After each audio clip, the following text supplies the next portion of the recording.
What's up, everyone? Welcome into another episode of Locked On Bucks, and we've got some news today. Serge is Ibaka in Milwaukee for the 2022-2023 season. So we'll talk about Serge Ibaka. Why did he sign here? What does it mean? The roster continues to fill up. And now that we've had a weekend to think about the signing of Joe Ingles, we've seen the other free agency signings across the league. How did the Bucks do compared to some of their other competitors in the East? And then Frank has a Kevin Durant trade that he's drawn up for the Bucks. So we'll get to that after that. Let's get started. You are Locked On Bucks, your daily Milwaukee Bucks podcast, part of the Locked On Podcast Network, your team every day. Welcome to Locked On Bucks. I'm your host, Kane Pittman. You can see and hear me on this show Monday to Friday. And also find some other stuff over at ESPN alongside me, the founder of brewhoop.com and longtime voice of the podcast, Frank Madden. Of course, we thank you for making Locked On Bucks your first listen of every day or first watch of every day. And there was some vibrant conversation about the Joe Ingles signing over the weekend on YouTube. So if you haven't joined us on YouTube yet, make sure you do that. Hit subscribe. You can jump in the comments there. And we have a bit of fun. We have a bit of fun over there, that's for sure. Frank, so do you want to start with the Serge Ibaka signing, which maybe was a little surprising. We weren't sure what was going to happen with that sort of backup big spot, so it makes some sense. So we can either start with Serge Ibaka, or we can go straight to your Kevin Durant to Milwaukee trade. What do you want to do?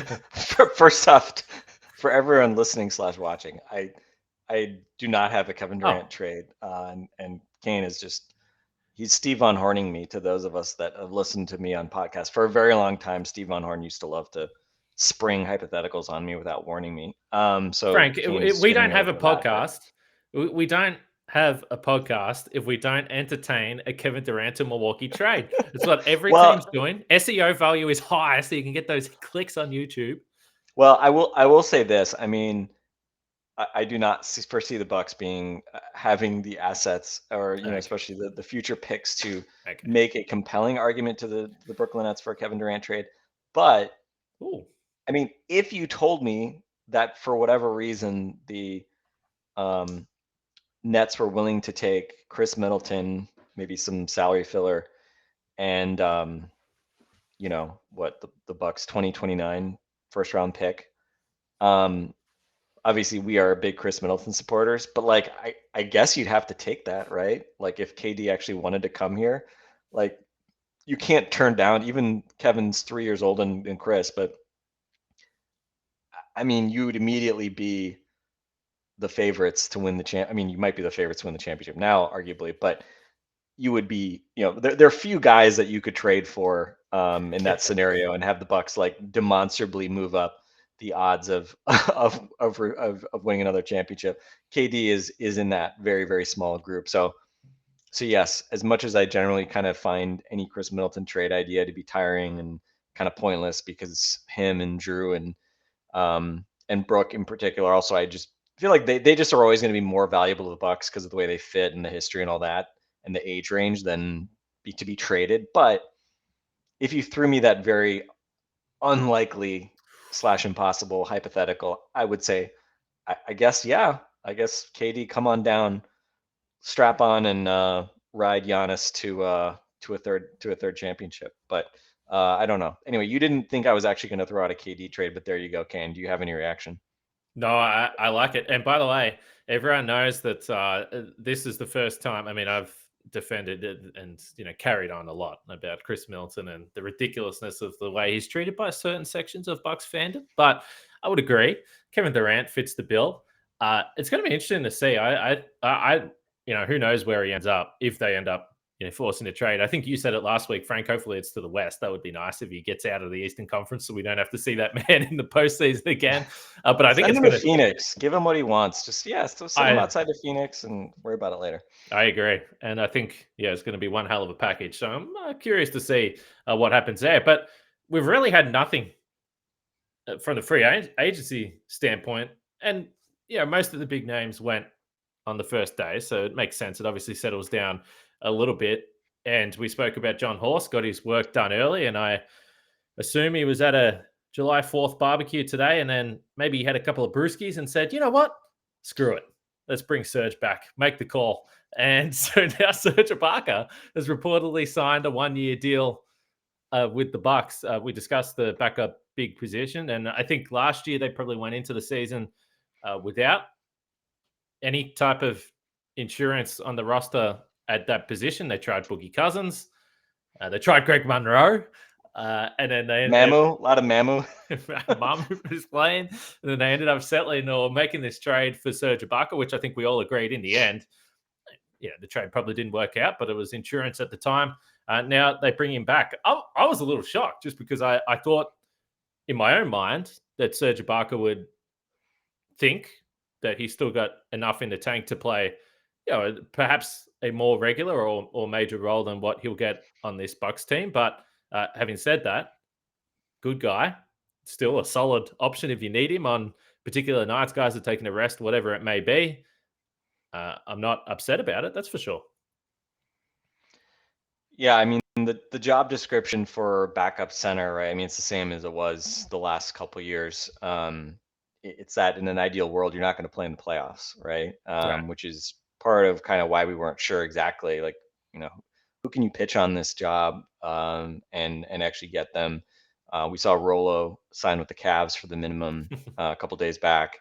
And with Serge, it's like, should he have had better options than coming back to the Bucks for, a backup role that, again, in the playoffs probably gets squeezed out entirely unless, there's some injuries that you would not hope for.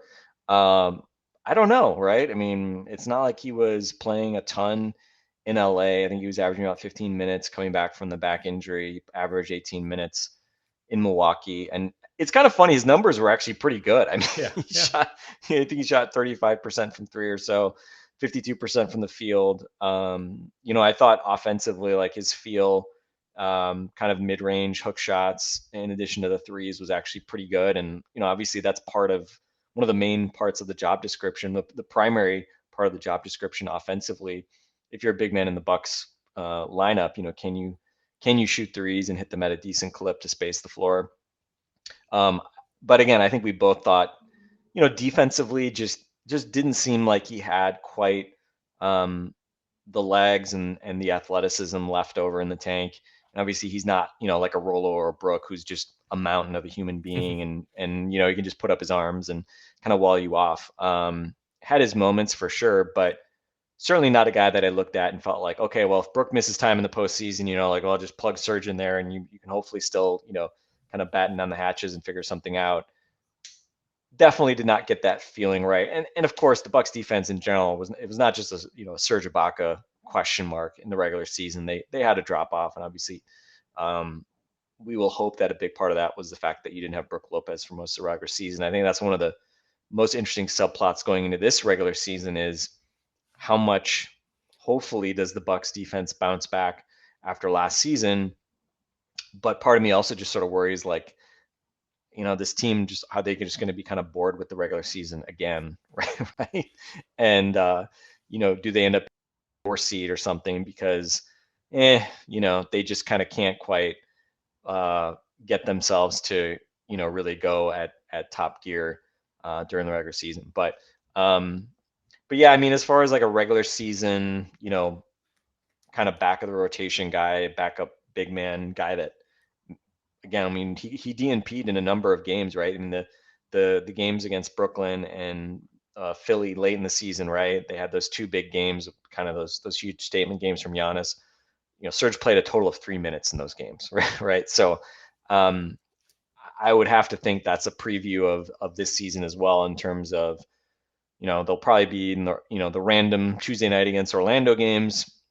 He'll probably play, 15 minutes or something like that. I think one of the obvious other questions is, how much do they have to manage Brook Lopez's minutes? And, do they kind of reel back Brook's time further this year, just trying to kind of manage his back and just, his general health throughout the season? I certainly wouldn't have a problem with that. I think we've seen in the postseason as well. I mean, like the Brooklyn series, he had to play a ton of minutes and he was really important. Other series, he may not be more than, a 15 to 20 minute guy. That's not to say that you're going to then put Serge Ibaka ahead of Brook Lopez in those series, but you may have to just play smaller, and obviously that brings a guy like Serge's minutes obviously down to 0 regardless. So in the context of what it was, right? I think last few days, like some of the names that I've been thinking about, was it Rolo, was it Bismack Biyombo, Serge, Gorgie Dieng, right? Who's had actually pretty good numbers, but it's like, where's Gorgie Dieng's defense these days, at the age of 32? I'm not going to claim like I have some killer insight here, guys, right? Like his numbers have continued to actually be surprisingly good. But obviously the Bucks ultimately settled for kind of the known quantity. And my hope, again, who cares if it's ownership's money? They could have offered him more than the minimum. Doesn't impact the rest of their flexibility, since anybody else they point other than Jordan Wara would be capped out or topped out at the minimum. They could have offered him more, but we were talking before the podcast. It's kind of a funny situation when you get into kind of so high above the tax, and you look at these 10-year veterans.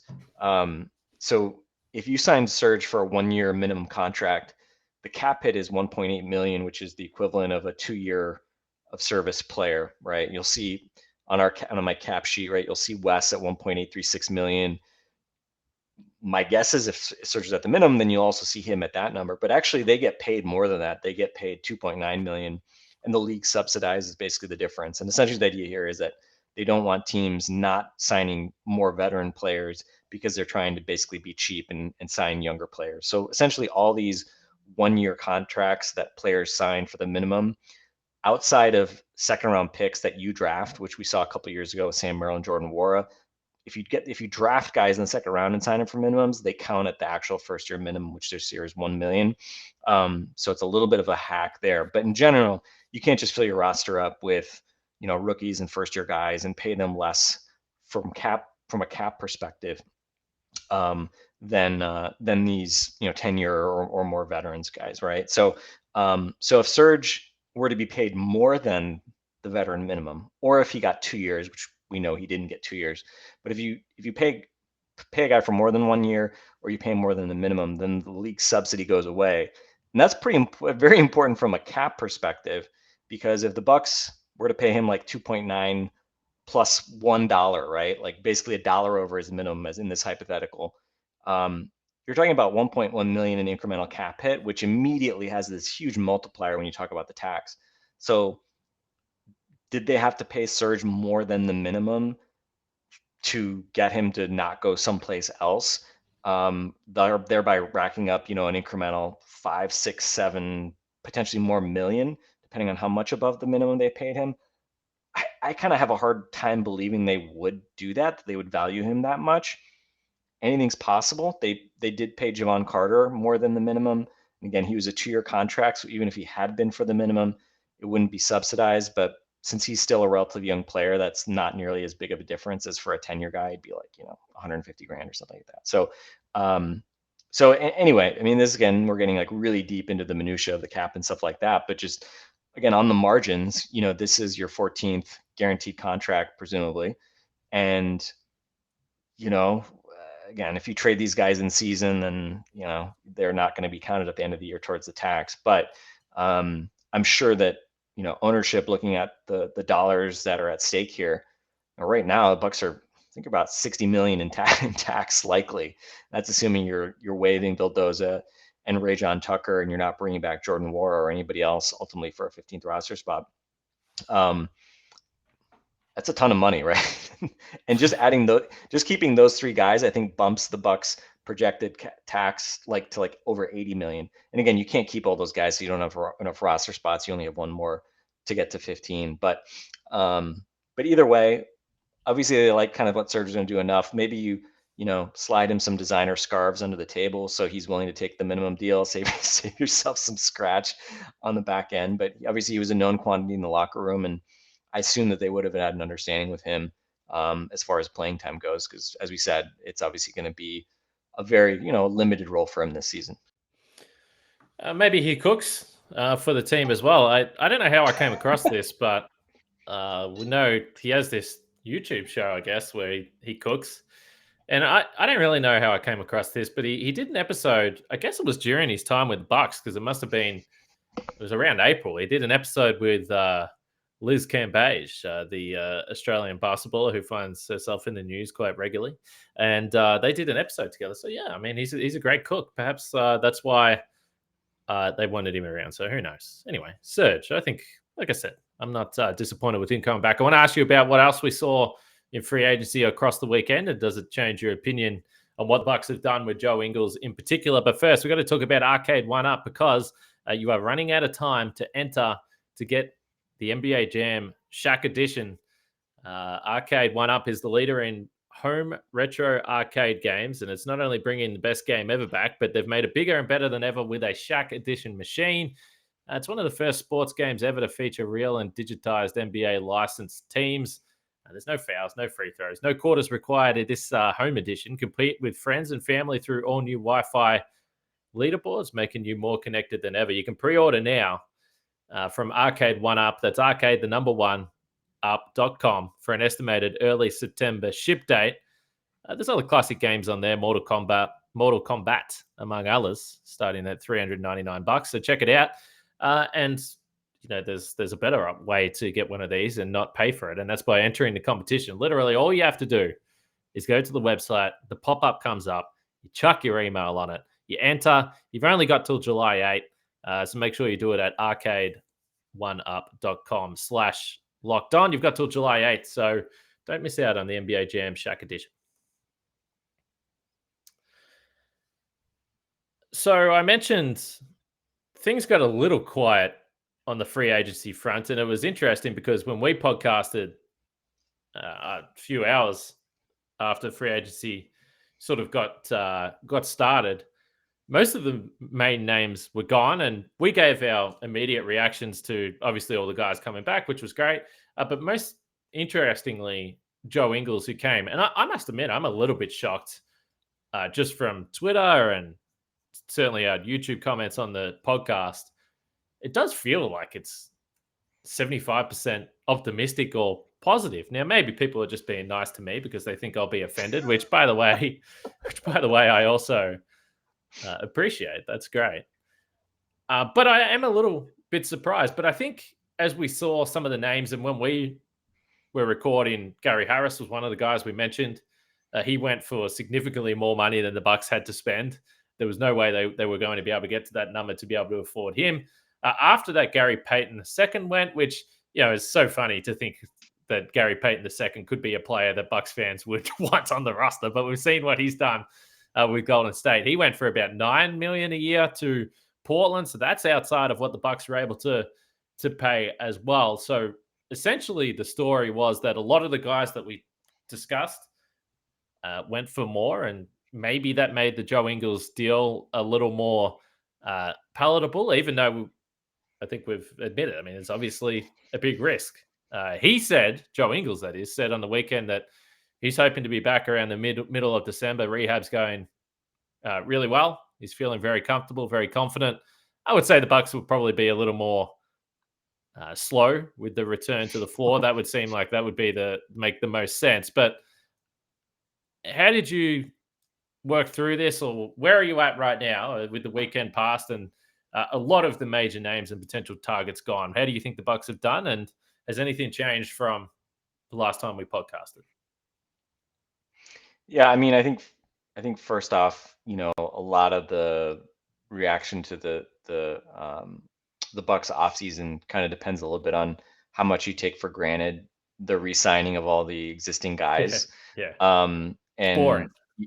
Yeah, it's boring, right? And you know, it's been interesting kind of seeing, you know, hearing a lot of like reaction podcasts and just sort of seeing how the perception is. You're right. I mean, I think there's kind of two camps, right? There's sort of the, hey, the Bucks did a great job, you know, bringing back all the key guys that they needed to. You know, I think I've noticed some people I haven't really batted an eye at the Portis number, because I guess in the grand scheme of the universe, you know, $12 million in this day and age isn't a ton, right? And then obviously getting, you know, Wes Matthews for a minimum, getting Javon Carter for almost a minimum, obviously not a huge amount of financial commitment. And, you know, to the extent that you're obviously still thinking of Pat Connaughton in the context of the Bucks offseason. Getting Pat to opt in, obviously, from a value perspective, is hugely important. And from a playing perspective, right? I mean, I think we all assumed Pat was coming back, so it was just a matter of what that was going to look like, right? And we think we still expect him to sign a probably pretty lucrative extension later in August, September, when he's extension eligible. So it's not like he's just doing them a favor just to save the owner's money. He'll get taken care of, but certainly, to the extent that obviously you look at this team and say, well, this is a team that arguably, if they're healthy, could have / should have won a championship anyway. You don't have to make a panic trade or totally upset the roster. That said, I think we obviously also saw reasons in that second round series, Chris Middleton, it's Chris Middleton's injury or otherwise, reasons for feeling like, okay, that there's still needs. This is not the perfect roster, right? This is not, again, the KD and Steph Warriors where they're just going to be prohibitive favorites or something like that. And so I think, looking at the guys that have signed since that, since kind of that first day when Joe Ingles signed, as you kind of alluded to, going through the list of guys that I had on my list, right? Gary Harris sounds like he's 2 years, but the second year's non-guaranteed, $13 million a year.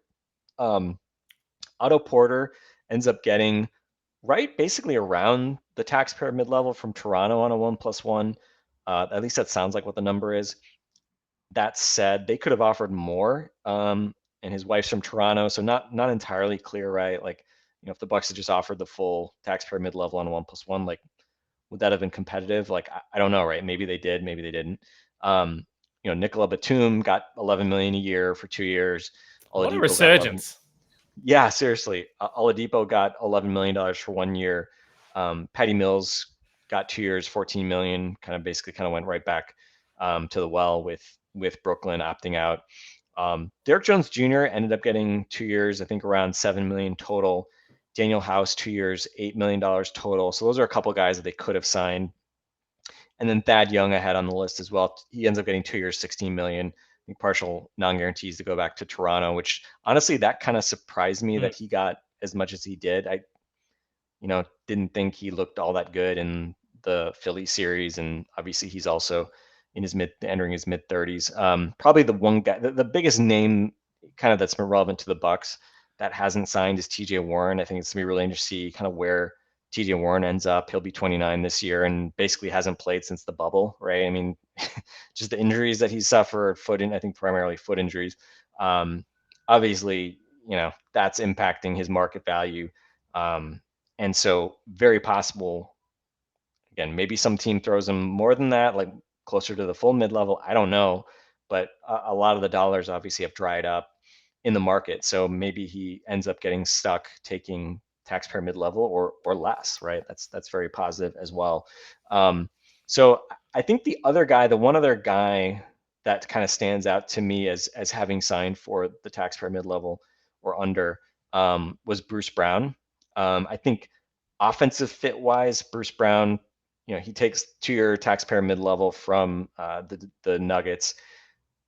Really good fit there, I think, right? Cutting and, he can do some spotting up, but obviously not really a 3-point shooter, but I think he'll fit really nicely around a guy like Jokic and just the defense. They needed to obviously add wing defenders. But for that reason as well, I think the wing defense that he brings and the versatility defensively, if you ask me, like, would I rather have, 2 years of Bruce Brown, I think he's 26 years old, for the taxpayer mid-level, or, maybe hopefully a few months and a long playoff run of Joe Ingles at his age, I would have to bet on Bruce Brown just because, again, the age factor and the fact that I know he's going to be, knock on wood, playing an entire regular season. And then you obviously hope you get him the year after, since he's going to be under contract for 2 years with Denver. So he was probably the guy that most jumped out at me because, I mean, I just think back to that Brooklyn series, like when he defended Chris Middleton, I was like, oh crap, we got to put a screen on him or something, because I just thought he did a really great job, disrupting Chris at times in that series. I think he plays a lot bigger than he is. Really weird offensive guy, obviously, because a lot of his value is this sort of like miniature role man that he played really well that role with James Harden, but shot the ball shockingly well from 3-point range, especially from the corners. this past season, which was the biggest knock and the biggest question for him.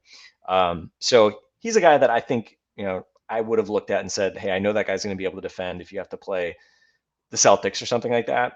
And I think that that's really probably the debate as you think about Joe Ingles versus a Bruce Brown or a TJ Warren for that matter as well, right? Like TJ Warren, he's not like out there to be to be a defender.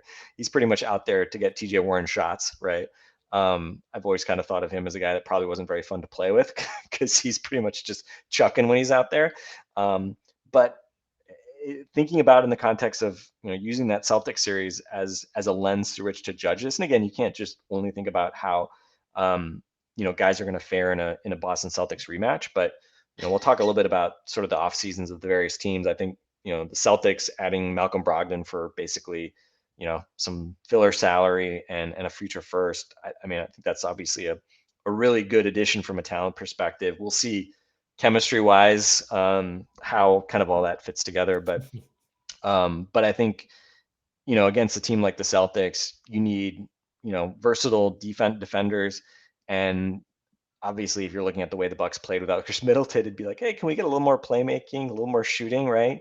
And I think if you look at what the Bucks did with Joe Ingles, clearly they were trying to address that shooting and playmaking question, because if Joe Ingles can come back and look like something close to what he was pre-injury, and worth pointing out, I mean, he was not as good in those first half of last season as he was the previous year. You talked about the amount of games that he had playing the Olympics, all that. Like, was he just kind of out of juice a little bit? That's hopefully that was kind of part of the explanation. But I think the question, partly what you're coming into when you only have the taxpayer mid-level, is, are you addressing offense or defense, right? And Bruce Brown, I think, as much as he can do some things offensively, would be much more of a defensive guy that you're adding versus a Joe Ingles or a TJ Warren. Two very different types of players offensively, but both bringing major injury concerns.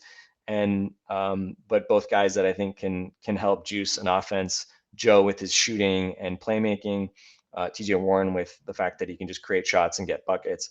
I think it would seem that the Bucks looked at kind of what happened at the end of the playoffs and probably said, hey, we want to get more offense and we'll figure out a way to defensively figure it out with Joe Ingles. Because I think that's the other piece, right, is just how much can he defend? You hope his brain helps him be a team defender and overcome maybe some of his physical limitations defensively and sort of ISO and sort of those types of situations.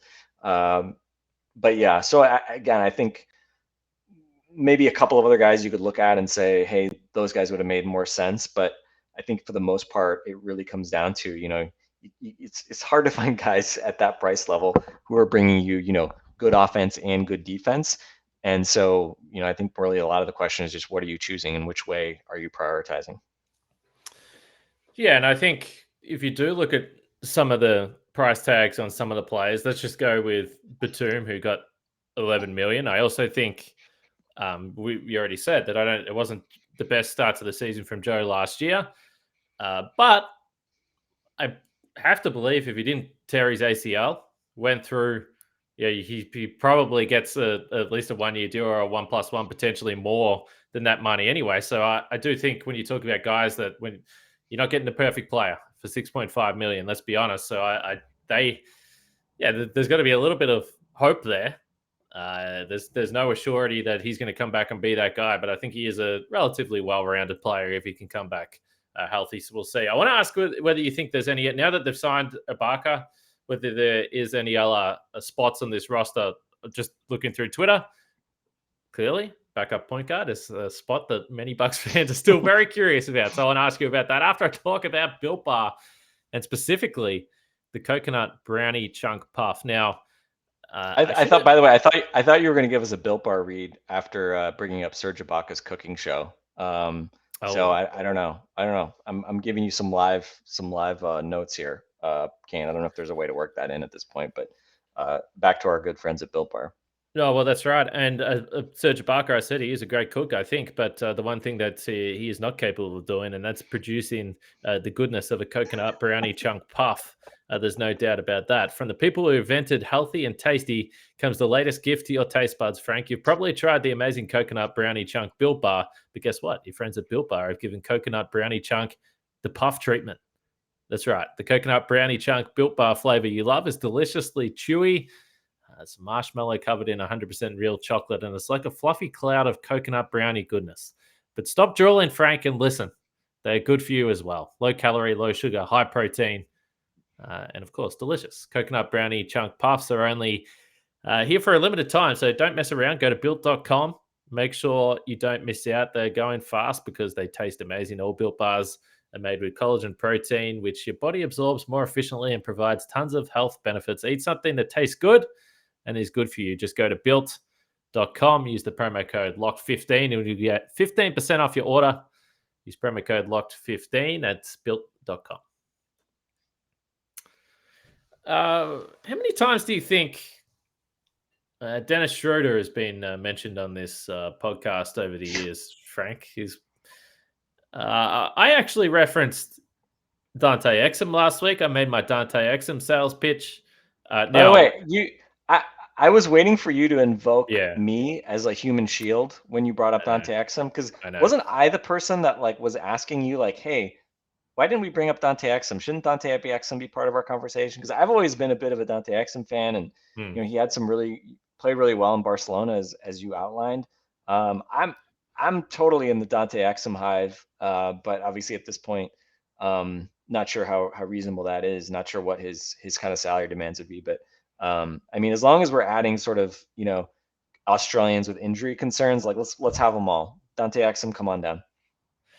Yeah, I was a little bit surprised with Serge Ibaka. I thought they could have signed Andrew Bogut as the backup big as well. And who, by the way, is looking very fit, I must say. I saw him recently. He's looking very slim. He's looking slimmer than he did when he played. So shout out to him. But even if I had blamed it on you and said you were the one to bring up Dante Exum, I can assure you that anytime I bring up an Australian, I get accusations that. So some of the Joe Ingles stuff, there was a few comments, which I appreciate, by the way, because if people have listened to the show for long enough, they know that I do have to exaggerate. Like it's a bit. If I'm talking about an Australian, I have to act like my life depends on these guys playing for the Bucks. Like it's just natural.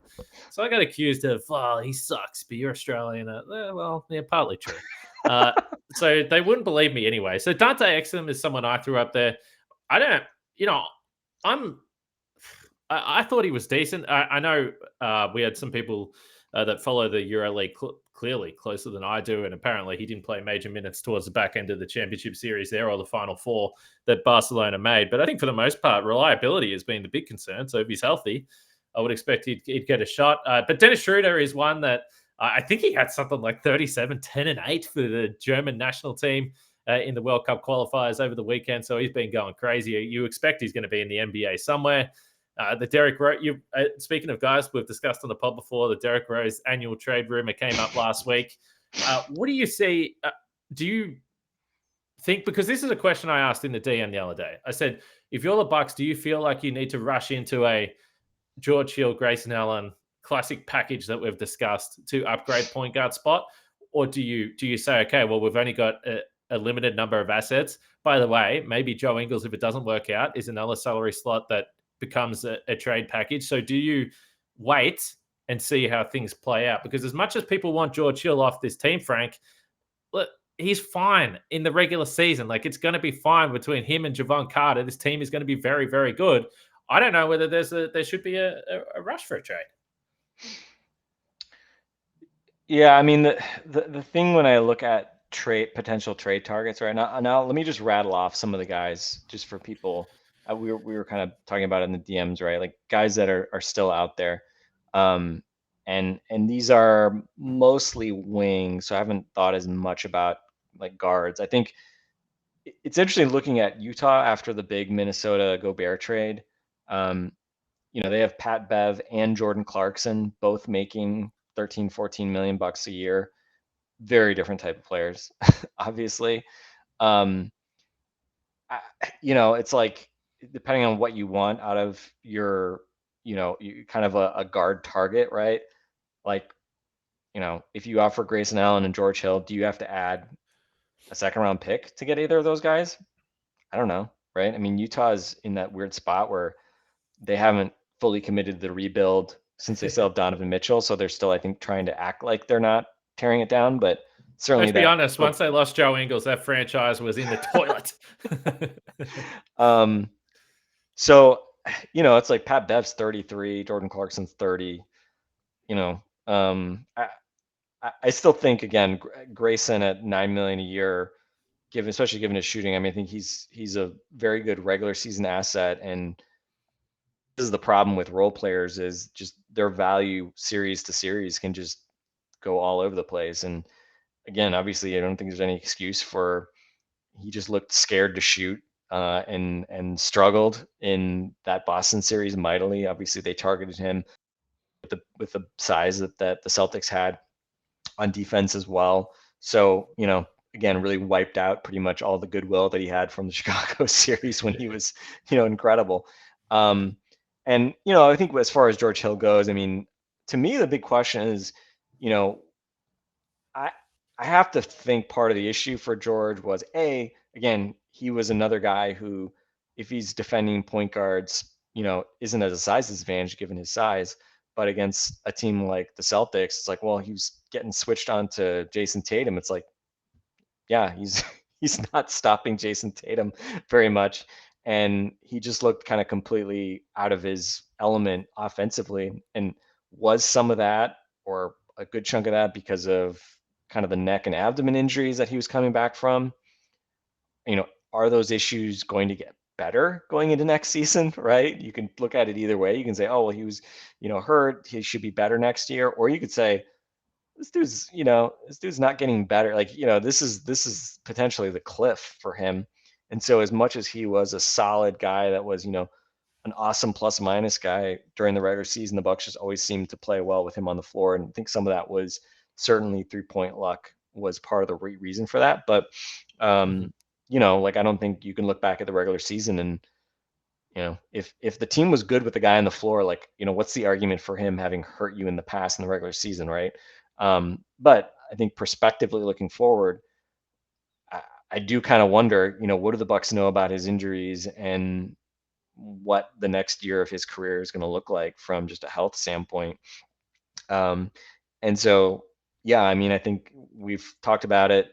The Grayson and George contracts are the obvious kind of, salary pieces that you could throw into a contract. You don't have, obviously, the first round pick from this year that you can throw in. You can't trade next year's pick at this point.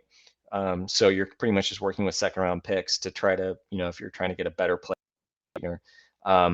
So we'll see. But I mean, again, some of the other names, guys that are more kind of, wings, guards, guard/small forwards. Alec Burks was already traded once.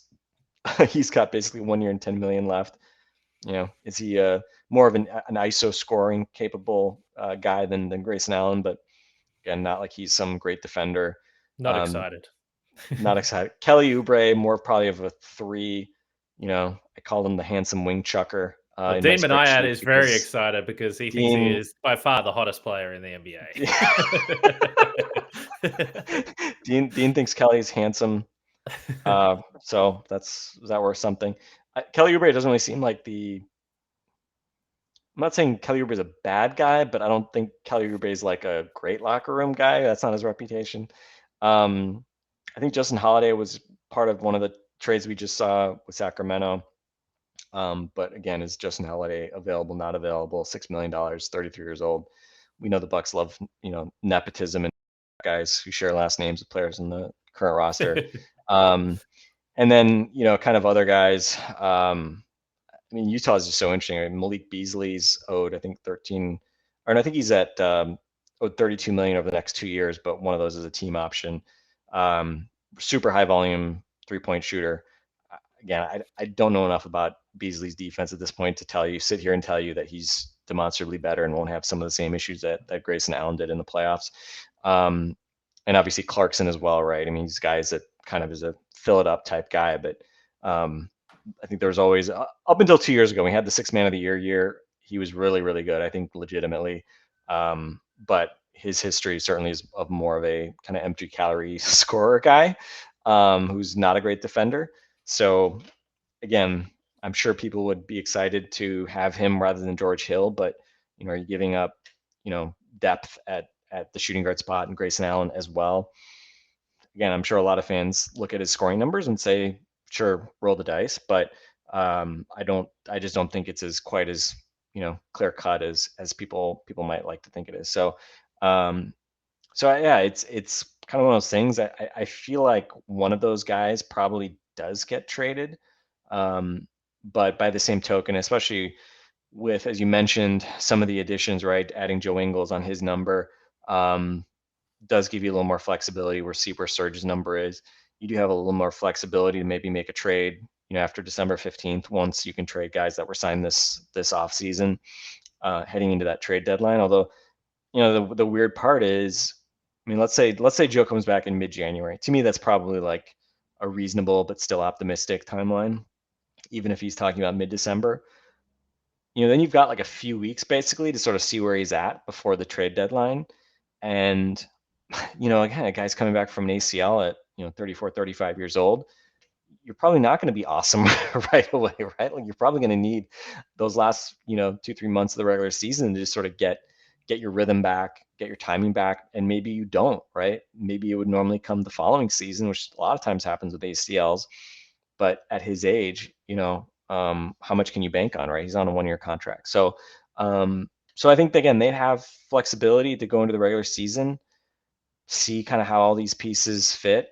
Again, I mean, essentially, this is the exact same roster, except you've added Marjon Beauchamp and Joe Ingles, who isn't even going to play first few months of the season, right? So it's basically going to be last year's team plus Marjon Beauchamp at this point, is what it looks like. So it's pretty known, it's a pretty known quantity, right? This team may set a record for like least turnover from year to year in terms of like minutes played. I'm actually really curious. I think Kevin Pelton does analysis around that. But we know John Horst is never afraid to make moves. So far, it's been run it back. I would be very surprised if both Grayson Allen and George Hill were on this team after the next trade deadline. But we'll see. Like, do they have a move this summer? I would lean yes. I think at least one of those guys probably gets moved for something else. But even if you were to trade George Hill for something, it's not like that frees up money beyond minimums, right? You still just have minimums to sign. So again, if, as an example, if you wanted to get Dante Exum and he was willing to take the minimum, it's not dependent on George Hill, right? You have a roster spot technically to do that now anyway. So it's just an interesting situation, in that it's been a very, I don't want to say boring off season, but it's been a very predictable one so far. And I think now the question is just, do the Bucks have something maybe a little less predictable, up their sleeves? And for that, again, I think they'll do something. But I don't know if it's going to be the quite as big of a splash as maybe people are hoping for. All right, check out the Locked On NBA podcast for reaction and analysis around the rest of the NBA. I'm sure they're talking plenty about Kevin Durant. So after we went all the way in on potential Kevin Durant trades at the start of this podcast, you can hear what other teams are throwing up there and see what's going on around the rest of the NBA. And by the way, Summer League this week. Post-game pods will be back. Where the Bucks are looking for the Summer League Mahjong Bow Championship. Typically pretty awful in Summer League, the Bucks, let's be honest. So we'll see what they can do. I don't know if they've officially released the rosters, but we've had little bits and pieces drop in here with the roster. But certainly Beauchamp will be the guy that we're all looking forward to watching the most, and he's been tweeting away the last few days. Very inspirational on Twitter, Marjon. So give him a follow. I'm sure he'll appreciate that. And let's wrap it up. Go on. I was going to say, maybe famous last words to say we can hit this quickly. I look at probably the two teams, again, having an Eastern Conference focus, two East teams that I think have had probably the most notable summers. And again, largely this is as relevant to the Bucks. We'll see what happens with Durant. Obviously, that can shake everything up. But I thought Philly and Boston have had really good starts to the offseason. Honestly, I don't care as much about the Gallinari trade because I think at least taxpayer deal for the Celtics, just because I think he's, anytime the Celtics put a guy out there that's not really good defensively, I feel like, oh, okay, that's at least something to attack, even if Gallo obviously is a good offensive player. But I think adding Brogdon, our old friend Malcolm Brogdon, again, we'll see kind of how the personalities mix with that, but just to kind of add him for very little.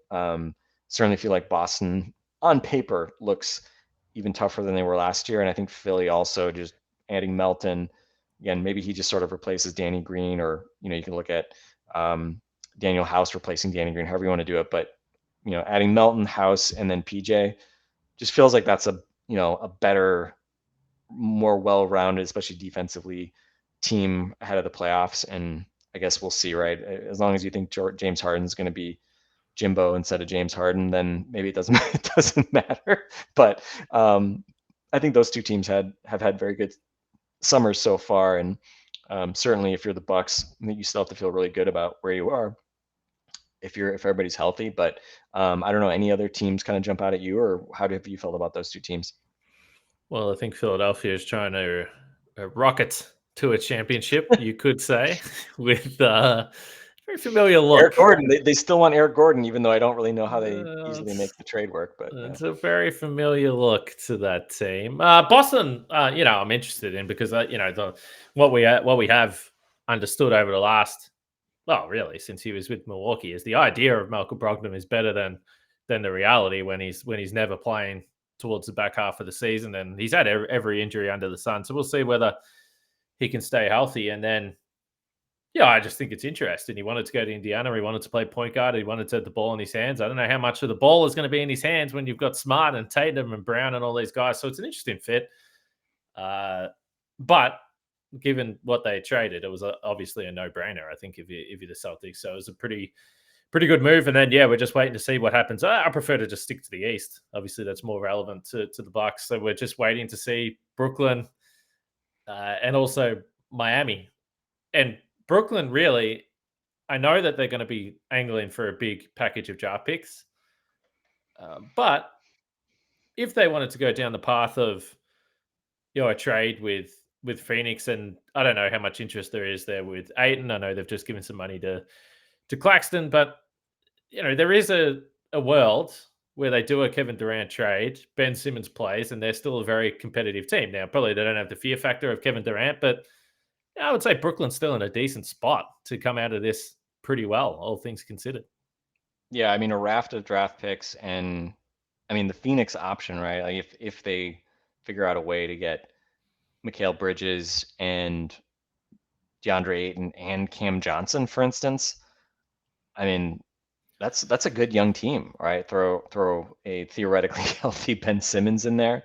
I think that team could be, well, let's just say certainly a lot more interesting and less soul sucking than the big three version that they had these past few years.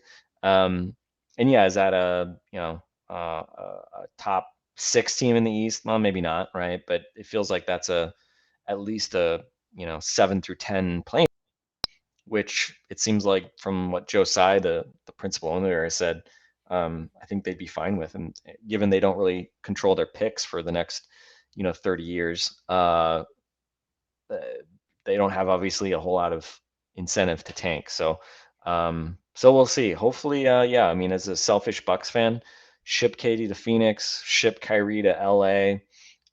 Let's take the Nets off the board as a title contender from the East, and maybe obviously Boston is still going to be there with the Bucks, and I think Philly will be there for sure as a favorite for a top 3-4 seed as well. So we'll see. But again, like July, you just can't. I think what we've learned, having watched these summers for years and years and years, you just can't overreact to what happens in July because injuries happen, bad chemistry happens. The NBA season is very long, and stuff kind of just happens. And this is where I think, again, you just have to be thankful that a team like the Bucks, the boring Bucks, right? Just they kind of keep chugging along, and as long as they're healthy, they're gonna have a really good chance, kind of when all is said and done, and you get to the playoffs. So, we'll see if there's any more curveballs this week, but I'm guessing we probably won't have a whole lot other than some actual basketball, even if it is sort of fake Vegas Summer League basketball, but it is basketball nonetheless, which will be a nice change of pace. Standard rule is Summer League. If your rookie plays well, it means everything. If they play poorly, it's just Summer League. So that's the way we will approach this with Marjon Beauchamp. We'll see what happens. We've got Camille tomorrow in the pod. Justin's rolling through as well. Then we really do look ahead to Summer League. I believe it starts on the 7th over there in the US. So only a couple of days away until the games are going. Utah Summer League's on now. It doesn't involve the Bucks, but basketball's back. It actually kind of never really stops. But anyway, we'll be back tomorrow with Camille, Frank, and myself. Speak to you guys then.